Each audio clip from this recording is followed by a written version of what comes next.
ఏపీలో ఖరీఫ్ సీజన్ మొదలైంది. సాధారణంగా జూన్ నెల నుంచే ఖరీఫ్ స్టార్ట్ అవుతుంది. ఏరువాక పండుగను చేసి మరీ దుక్కి దున్ని రైతులు పొలాలలో తమ కొత్త సాగుకు సంకల్పం చేస్తారు.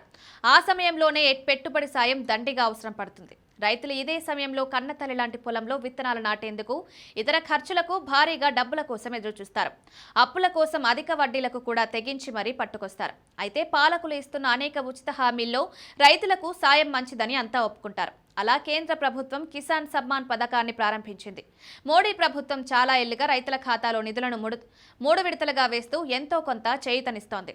6,000 రూపాయల కేంద్ర సాయం దక్కుతోంది. ఇక ఏపీలో వైసీపీ కూడా తాము అధికారంలోకి వస్తే రైతు భరోసా కింద భారీ సాయం చేస్తామని 2019 ఎన్నికల ముందు హామీ ఇచ్చింది. ఆ విధంగా వైసీపీ 5 ఏళ్ల పాటు సాయం అందించింది. అయితే వైసీపీ కంటే రెట్టింపు సాయం చేస్తామని కూటమి నేతలు ఎన్నికల సందర్భంగా ప్రకటించారు. 20,000 రూపాయల దాకా తామిస్తామని పేర్కొన్నారు. అయితే తొలి ఏడాది మాత్రం ఈ సాయం అందలేదు. అన్నదాత సుఖీభవ ఇప్పుడు కేంద్రం ఇచ్చే కిసాన్ సమ్మాన్ పథకంతో కలిపి ఇస్తామని ప్రకటించారు. 3 విడతలుగా చెల్లిస్తామన్నారు. కేంద్రం 6,000 రూపాయలు కాగా ఏపీలో కూటమి ప్రభుత్వం 14,000 రూపాయల సాయం అందిస్తోంది. ఇప్పుడు ఏపీ ప్రభుత్వం తొలి విడత పథకం నిధులు విడుదల కాబోతున్నాయి. కేంద్రం అయితే ఈ నెల 18న కిసాన్ సమ్మాన్ నిధి నిధులు విడుదల చేయడానికి ముహూర్తం పెట్టింది. ఈ నెల 20న ప్రధాని మోదీ బీహార్ పర్యటన నేపథ్యంలో 2 రోజుల ముందుగానే ఈ నిధులిస్తే రైతాంగం మొత్తం తమకు అనుకూలంగా ఉంటుందని భావించి విడుదల చేస్తున్నారు. ఏపీ ప్రభుత్వం కూడా అదే డేట్కి తొలి విడత 5,000 రూపాయలు అన్నదాతలకు అందజేస్తుందంటున్నారు.